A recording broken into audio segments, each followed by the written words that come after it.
बिस्मिल्लाहिर्रहमानिर्रहीम अस्सलाम वालेकुम and welcome to my channel Muslims in Europe. Europe में जब इंसान रिटायर हो जाता है, कोई भी वर्कर एम्प्लॉय, उसको आफ्टर रिटायरमेंट पेंशन मिलती है। इसके अलावा बच्चा जब पैदा होता है और उसके बाद से 18 ईयर्स तक उसको चाइल्ड बेनिफिट मिलता है एवरी मंथ। और अगर कोई भी एम्प्लॉयमेंट जो है अपनी रिटायरमेंट से पहले जॉब छोड़ देता है तो उसको सोशल सैलरी मिलती है, यानी कि सोशल इनकम भी मिलती है। और इसी के अलावा अगर कोई भी एम्प्लॉय या कोई भी इंसान किसी भी वक्त बीमार हो जाए या जॉब पर उसका एक्सीडेंट हो जाए तो फ्री हॉस्पिटलिटी मिलती है। फ्री हॉस्पिटलिटी से मेरा मतलब ये है कि आपका हॉस्पिटल में एडमिट होना बिल्कुल फ्री होता है, आपसे कोई फीस चार्ज नहीं करते। और उसके अलावा विदाउट एनी पेमेंट वो आपका इलाज करते हैं। हाँ, बिल आता है तो आपके हॉस्पिटल से डिस्चार्ज होने के 2 से 3 महीने के बाद आता है, लेकिन हॉस्पिटल में एडमिट होना बिल्कुल फ्री होता है।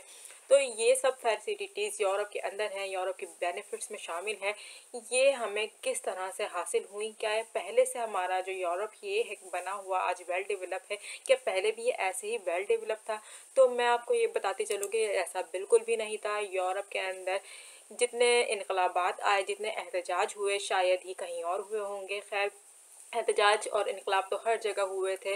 पहले यूरोप इतना वेल डेवलप नहीं था। ये लोग आपस में एक दूसरे से लड़ते रहते थे और दूसरों पर कब्जा करते रहते थे कंट्रीज़ के ऊपर।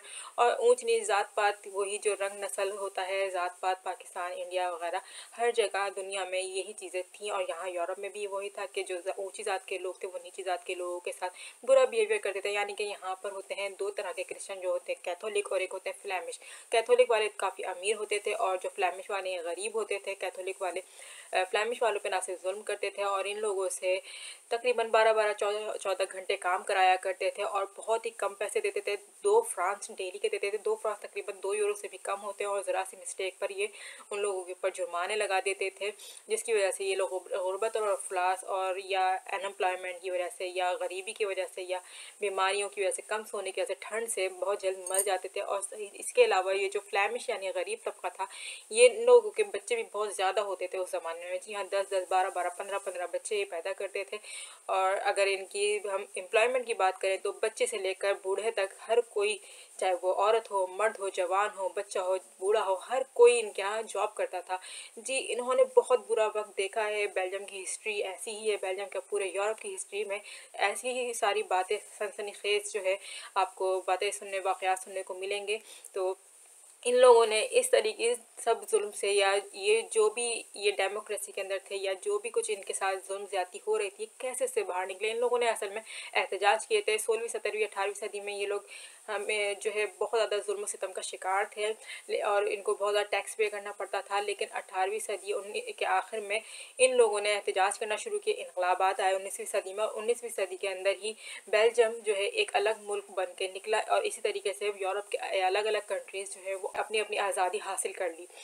जब कंट्रीज़ जो है वो आज़ाद हो गए तो अपने अपने कंट्रीज़ के अंदर इन लोगों ने कुछ रूल्स रेगुलेशन लगाना शुरू कर दिए कि ये लोग जो है, इन लोगों ने जॉब वगैरह सबको अलाउ कर दी। क्योंकि पहले ज़माने में फ़ीमेल्स को जो थी वो जॉब पे कम सैलरी मिलती थी, मेल को ज़्यादा मिलती थी। जबकि इन्होंने न्यू रूल्स ये बनाए कि फ़ीमेल मेल को बराबरी का हक होगा, दोनों को एक जैसी ही सैलरी मिली जाएगी। और जो चाइल्ड एम्प्लॉयमेंट थी वो इन्होंने ख़त्म करके चाइल्ड को जो है, यानी चाइल्ड लेबर जो था उसको ख़त्म करके उन्होंने चाइल्ड बेनिफिट कर दिया कि बच्चे जॉब नहीं करेंगे जब तक वो पढ़ ना लें, जब तक वो 18 साल के ना हो जाए। और उन्होंने चाइल्ड बेनिफिट देना शुरू कर दिया। नॉर्मली तो ये लोग नॉर्मल तरीके से चल रहे थे, हर कोई अपना पैसा कमाता था, अपने ऊपर खर्च कर लेता था। लेकिन इन्होंने ये देखना शुरू किया कि इस तरह से जो है लोग पैसा सेव नहीं कर रहे हैं। और आखिर में यानी कि जब बुढ़ापे में जाते हैं लोग तो अक्सर वो परेशान होते हैं कि उनके पास खाने को नहीं है या उनके पास घर नहीं है रहने को, या वो परेशान है, वो किसी की सपोर्ट चाह रहे हैं। और इवन ये कि वो बीमार भी पड़ गए तो उनको हॉस्पिटल में जाने के लिए भी उनके पास पैसा नहीं होता है। सीधी सी बात है, जब इंसान के पास पैसा ज़्यादा आता है तो वो उसको फजूल ही खर्च कर देता है। सेविंग तो बहुत कम ही लोग करते हैं। तब जब इन्होंने ये सब चीज़ें देखी और अनएम्प्लॉयमेंट पे देखा कि कोई अनएम्प्लॉय है या उसके पास जॉब नहीं है, बेरोज़गार है और वो घर बैठा हुआ है, उसके पास खाने को पैसा नहीं है, और फिर बच्चों का आप जानते ही हैं कि कितने खर्चे होते हैं, सर्दियों के हो या गर्मियाँ हो, कपड़े और खिलौने वगैरह हर चीज़ ही बच्चों को चाहिए होती है। तो ये सब देखते हुए उन्होंने एक इदारा कायम किया जिसको कहते हैं नेशनल सिक्योरिटी सिस्टम। जी, मैं आज आपको नेशनल सिक्योरिटी सिस्टम के बारे में बताना चाह रही हूँ। नेशनल सिक्योरिटी सिस्टम पूरे यूरोप में है। ये एक ऑफिस है नेशनल सिक्योरिटी सिस्टम नाम से। ये NSSO कहते हैं हम इसको। इस ऑफिस का ये काम होता है कि इसने RSZ नाम का एक और डिपार्टमेंट बनाया और इनका ये काम था कि जितने भी लोग जॉब करेंगे वो सब टैक्स ज़रूर पे करेंगे, यानी कि जो लोग ऑफिशियल जॉब लीगल जॉब कर रहे हैं वो गवर्नमेंट को टैक्स पे करेंगे, और जब गवर्नमेंट को टैक्स पे किया जाएगा तो उस टैक्स के हिस्से को वो लोग उन लोगों ने 4 कैटेगरीज बनाई। एक अनएम्प्लॉयमेंट की कैटेगरी, दूसरी चाइल्ड बेनिफिट की कैटेगरी, और तीसरी पेंशन की कैटेगरी, और चौथी जो थी वो हॉस्पिटलिटी की कैटेगरी बनाई। ये 4 कैटेगरीज बनाने के बाद इन्होंने जो टैक्स का पैसा है वो चारों कैटेगरीज के अंदर, यानी कि 4 डिफरेंट बॉक्सेस के अंदर रख देते थे हर एम्प्लॉय का, यानी जो टैक्स पे कर रहा है उनका। जो ब्लैक में वर्क कर रहा है मैं उनकी बात नहीं करी, लेकिन जो ऑफिशियल वर्क लीगल वर्क करके टैक्स पे कर रहे हैं उनकी बात करें तो हर लीगल वर्कर को टैक्स पे करना इन्होंने कंपलसरी कर दिया था, और 4 कैटेगरीज और 4 बॉक्सेस बनाकर उसमें उनके टैक्स को के पैसे को डाल देते थे। जब टैक्स का पैसा जमा होता रहता था और लोग जब बुढ़ापे में आए और अपनी बुढ़ापे में परेशान हुए तो उनको जब रिटायरमेंट मिली तो इस डिपार्टमेंट ने ये किया कि उन लोगों को पेंशन देना शुरू कर दी आफ्टर रिटायरमेंट। पेंशन से ये अच्छा, यानी कि उनको ये सिला मिला या उनको एक बेनिफिट ये मिला कि उनको परेशानी नहीं होती थी, घर बैठे उनको पेंशन मिलती तो वो खा पी लेते थे आराम से। दूसरा ये था कि जब उन्होंने देखा कि बच्चे बीमारी से या सर्दी से मर रहे हैं और उनको खाने को भी सही नहीं मिलता है, तो इन लोगों ने चाइल्ड बेनिफिट का भी एक जो है काउंटर बनाया, मतलब कि एक चाइल्ड बेनिफिट के लिए भी उन्होंने पैसे जमा करना शुरू किए, और वो चाइल्ड बेनिफिट यानी कि जो हम टैक्स पे करते हैं उसी में से वो चाइल्ड बेनिफिट बनाकर वो बच्चों के लिए हमें दे देते हैं, यानी कि हर बच्चे को वो चाइल्ड बेनिफिट मिलता है उसकी एज के हिसाब से, और 18 तक उसको चाइल्ड बेनिफिट मिलता है। ये पैसा जो होता है नॉर्मली पेरेंट्स को बच्चों पे खर्च करना होता है। कुछ पेरेंट्स ऐसे होते हैं जो बच्चों पे खर्च नहीं करते, लेकिन मैं यहाँ बता दूँ मैं अपने बच्चों पर ही खर्च करती हूँ सारा पैसा। और फिर इसके अलावा उन्होंने एक और बॉक्स ऐसा बनाया था जिसके अंदर उन्होंने अनएम्प्लॉयमेंट के लिए पैसे जमा करना शुरू कर दिया। अनएम्प्लॉयमेंट मतलब कि कोई इंसान परेशान है, इसको जॉब नहीं मिल रही है, वो लीगल है या वो जॉब को छोड़ना चाह रहे, कोई भी रीज़न है, तो वो जॉब छोड़कर वो फिर यहाँ पर डिपार्टमेंट आबे वेवे को अप्लाई करता है। तो वो डिपार्टमेंट क्या करता है कि उस इंसान को जो है एवरी मंथ पैसे देना शुरू करे ताकि वो अनएम्प्लॉयमेंट के बाद भी परेशान ना हो, घर के खर्चे आराम से चलते रहें और उसका गुजारा होता रहे। फिर चौथी चीज़ यहाँ पे मैं ये क्लियर कर दूँ कि उन्होंने चौथा बॉक्स जो बनाया था वो फ्री हॉस्पिटलिटी के लिए बनाया था। जैसा कि मैंने आपको बताया कि हॉस्पिटल में एडमिट होना फ्री है बिल्कुल, और इसमें इलाज भी आपका बगैर किसी पैसों के ही किया जाता है। बिल आता है तो आफ्टर 3 मंथ्स ही आता है बच्चों का। आपको मैंने अभी कुछ महीनों पहले आई थिंक फरवरी या मार्च के अंदर एक वीडियो अपलोड की थी जिसमें मेरी बेटी हॉस्पिटलाइज हुई थी, तो हमने फ्री में बिल्कुल बच्ची को हॉस्पिटलाइज किया था। इवन कि हम इमरजेंसी में भी बिल्कुल फ्री में लेके गए थे, और अल्लाह का शुक्र अभी तक बिल नहीं आया, लेकिन ये आजकल में आ जाएगा बिल मेरी बेटी का। तो यहाँ इन्होंने यही किया था कि NSSO ने कि एक बॉक्स ऐसा बनाया था जिसमें इतना पैसा जमा करते थे कि अगर कोई भी इंसान बीमार पड़ जाता है या किसी का भी कोई एक्सीडेंट हो जाता है तो वो हॉस्पिटल जा रहा है सीधा, तो वो बिल्कुल फ्री में हॉस्पिटल में एडमिट होगा। इसके जो है उसे कुछ एडमिट होने की फ़ीस पे नहीं करनी पड़ेगी। तो ये 4 उन्होंने जो बॉक्सेस बनाए और जो ये 4 तरह से वो हमारे टैक्स के पैसे को सेविंग कर रहे हैं हमारे लिए, ये हमारे फ्यूचर के लिए कर रहे हैं, ये हमारे अच्छे के लिए कर रहे होते हैं। मैं इसकी एग्जांपल आपको अपनी डेली लाइफ से इस तरह से दूंगी कि कोई एक इंसान है, वो अगर 3000 यूरोस कमा रहा है और उसका जो घर का खर्चा है वो तकरीबन 1500 है, और वो जो है 1500 जमा करके रख रहा है, तो वो अपने फ्यूचर के लिए जमा कर रहा है कि जब वो बूढ़ा हो जाएगा तो वो उसके काम आएगा, या उसको ज़िंदगी में कभी आगे ज़्यादा पैसों की ज़रूरत पड़ेगी तो वो उसके काम आएगा। लेकिन अगर कोई इंसान है, यानी कि जो लोग टैक्स नहीं पे कर रहे, जो ब्लैक में काम कर रहे हैं, अगर वो 3000 महीने का कमा रहे हैं और जिसमें से उनको 1500 खर्च करना पड़ा है घर पर और बाकी 1500 वो जमा कर रहे हैं, ठीक है। दूसरी मिसाल मैं ऐसे इंसान की दूंगी जो ब्लैक में ही कमा रहा है, तकरीबन 3000 कमा रहा है, टैक्स पे नहीं कर रहा हुकूमत को, लेकिन वो जो है अपना जो 1500 है वो तो अपने ऊपर खर्च करता है, बाकी का जो 1500 है वो सेविंग करने के बजाय वो अपने ऊपर ही खर्च कर लेता है, तो आगे चल के उसके पास क्या होगा, कुछ भी नहीं बचेगा। तो यही सब प्रॉब्लम्स 19वीं सदी के आखिर में जब बेल्जियम वालों को देखने को मिली, यूरोप के तमाम तर ममालिक में देखने को मिली, तो उन्होंने NSSO का इदारा कायम कर दिया ताकि लोग टैक्स पे करें और टैक्स पे करने से उन्हीं को आगे चल के अपनी लाइफ में बेनिफिट मिले।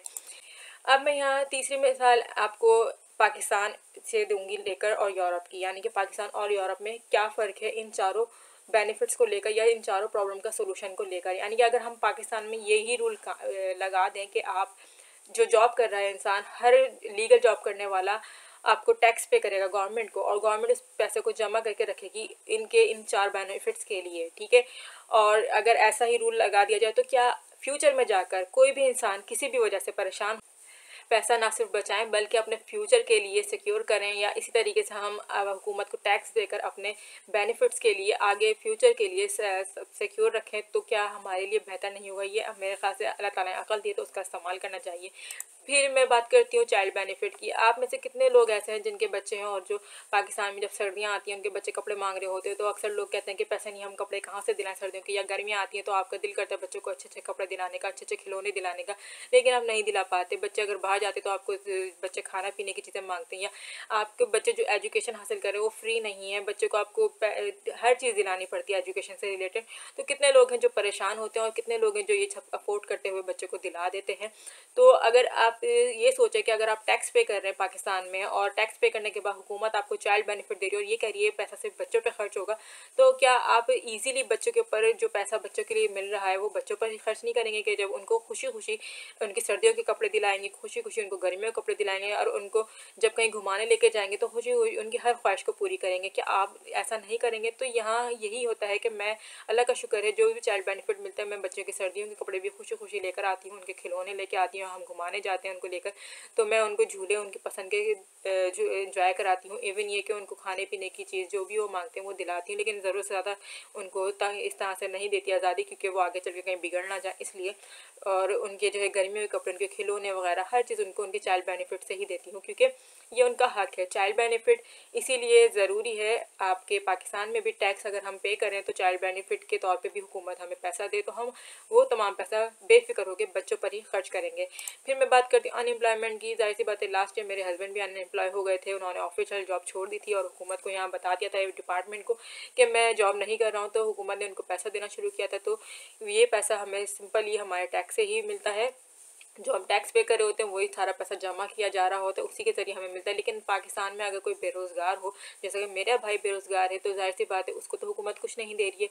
वो या तो कोई ना कोई काम कर रहा होता है छोटा मोटा इधर से उधर जाके, या फिर किसी से हेल्प ले लेता है थोड़ी सी कि मेरे पास पैसे नहीं है, मेरे घर के खर्च पूरे करने हैं। तो अगर मेरे पाकिस्तान के अंदर यही सब कुछ होता है कि जो जॉब कर रहा है वो टैक्स पे ज़रूर करेगा, तो क्या मेरा भाई या मेरे भाई के साथ जो भी लोग बेरोज़गार हैं, परेशान हैं, क्या उनको जो है अनएम्प्लॉयमेंट के बाद पैसा नहीं मिलता, बेरोज़गारी के बाद बेनिफिट सोशल सैलरी नहीं मिलती? जी ज़रूर मिलती, लेकिन अगर ये रूल कायम हो जाए, यानी पाकिस्तान में भी NSSO का एक डिपार्टमेंट अगर बन जाए, यानी कि national security social security office अगर एक बन जाए, तो आई थिंक कि कोई भी पाकिस्तान में पाकिस्तानी परेशान ना हो। स्पेशली वो जो लीगल जॉब कर रहे हैं वो लोग कभी परेशान नहीं होंगे, क्योंकि ये पैसा जो होता है ये कंपनी ये करती है कि हमारे टैक्स का ही पैसा हमसे लेती है। हमारी एक्चुअल जो सैलरी होती है उसका तकरीबन 1/3 हमसे लेती है और अपने पास जमा करती है। 3 तरह के बॉक्सेस में जमा कर देती है, 4 तरह के बॉक्सेस में जमा कर देती है, और फिर आगे चल के जब हमें ज़रूरत होती है, जब हम परेशान होते हैं, तो वो हमारे ही काम आता है हमारा पैसा। तो आई थिंक कि हमें